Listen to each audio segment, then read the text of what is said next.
Bueno, en la conducción de calor en régimen transitorio en sistemas multidimensionales vemos que vamos a mezclar los dos temas, cuando hay efectos espaciales y cuando los cuatro casos de sólido semi-infinito.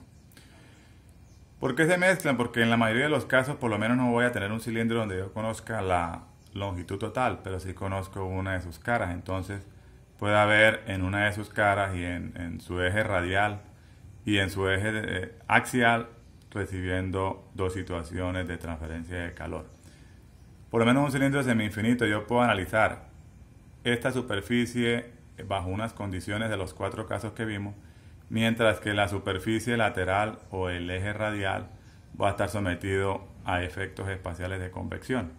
Entonces se van a mezclar los dos casos. Entonces para este caso voy a mezclar yo el eje radial, que va a ser efectos espaciales, y el eje axial, que va a ser cualquiera de los casos de sólido semi-infinito a una determinada distancia.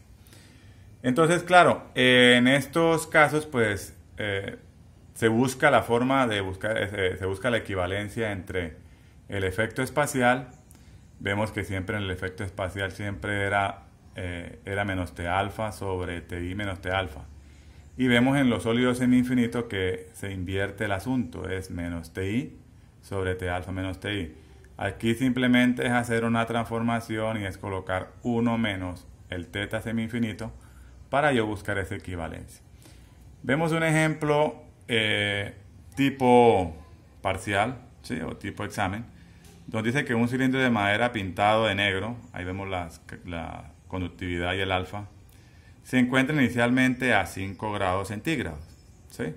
Inicialmente. Tiene un diámetro de 50 centímetros y se somete a dos condiciones en cada uno de sus ejes, tanto en el eje axial como en el eje radial. ¿Qué pasa? En una de sus caras, para el eje axial, está recibiendo un flujo de calor de 1280 vatios sobre metro cuadrado. Está recibiendo flujo de calor, el ambiente está a 40 grados centígrados y se sumerge en agua que se encuentra a una temperatura de 40 grados centígrados y esa agua tiene un coeficiente de convección de 120 vatios sobre metro cuadrado grados centígrados. Entonces, el eje radial está sometido a condiciones de convección en efectos espaciales, mientras que una de las caras del cilindro que queda expuesta a un flujo de calor constante. Me preguntan cuál es la temperatura a 15 centímetros de la cara que está expuesta al flujo de calor. Lógicamente que aquí el diámetro son 50 centímetros, entonces está a 15 centímetros de un flujo de calor, pero también está a 25 centímetros, hablando del radio, de una exposición a una convección. Entonces ahí tenemos los dos casos. Para el eje radial va a haber un comportamiento o un efecto espacial. Ya sabemos que es menos T alfa sobre TI menos T alfa. Aquí toca hallar una 1 por E a la menos lambda 1 por tau. Pero vemos que para el eje axial es uno de los casos. En este caso sería un flujo de calor constante, o sea, el caso 2. Entonces ya va a ser el sólido semi-infinito. Pero para yo poderlo mezclar los dos y buscar la equivalencia, vemos que les decía yo anteriormente que T alfa era menos T alfa sobre TI menos T alfa. En sólido semi-infinito es menos TI sobre T alfa menos TI.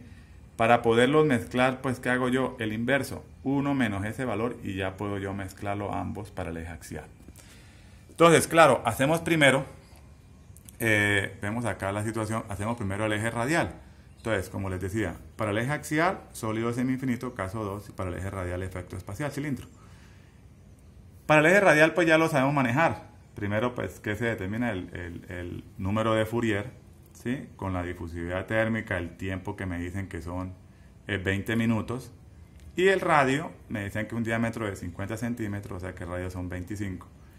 Y hallo yo el número de Fourier.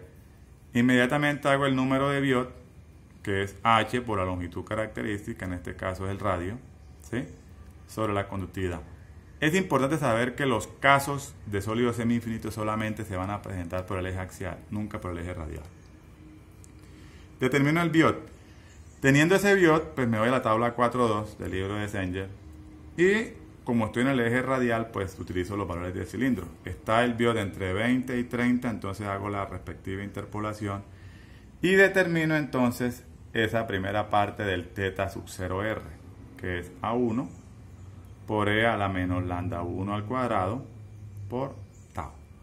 Entonces, 0,52024 sería el primer término, que ya lo tendría ya definido. Eso para el eje radial. ¿Qué pasa para el eje axial? Habíamos dicho que para el eje axial se comportaba como sólido semi-infinito caso 2. La fórmula de sólido semi-infinito pues decía que era temperatura a una distancia x donde se aplica el flujo de calor en un tiempo menos la temperatura inicial y me daba la ecuación a la derecha. Si yo quiero buscar la equivalencia con mi término, vemos que yo debo, para buscar la equivalencia, entonces debo dividirlo entre t alfa menos ti, ¿sí? Para poder mezclar los dos. Entonces, claro, hago la división, ambos términos de la ecuación para no alterarla. Y esta es mi nueva ecuación, o sea que la parte derecha es la que yo debo calcular, ¿sí? La parte derecha. Entonces, para hacer eso, pues hago las respectivas operaciones. La parte derecha, el flujo de calor, la conductividad, el alfa, el tiempo, Euler elevado a menos x cuadrado sobre 4 alfa por t. Acá debo tener una claridad, debo hallar, bueno, x por la función error complementario del término que está dentro. Entonces lo hago paso por paso, ¿sí? Cada uno de los términos, la función error. Esa función error, ¿cómo la determino yo? Fíjense que lo que está dentro, lo que está dentro, me da un valor de 0,652791. Yo utilizo la tabla 4.4 donde aparece la función error complementaria y en esta tabla 4.4 realizo la respectiva interpolación para hallar la función error.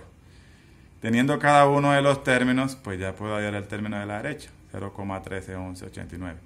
Entonces ya tengo para sólido semi-infinito, lo llamaríamos θ semi-infinito, pero para poderlo mezclar con el eje radial debo debo restar el inverso, 1 menos eso, para poderlo mezclar. 1, θ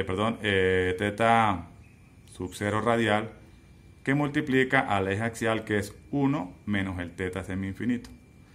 Vemos que en este caso, a esa distancia, vemos que ha recibido una transferencia de 0,45-199.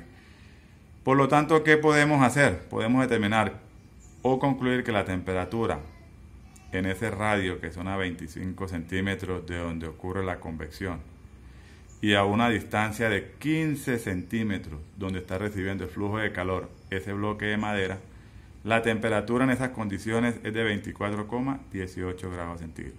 Y estamos mezclando los dos ejes.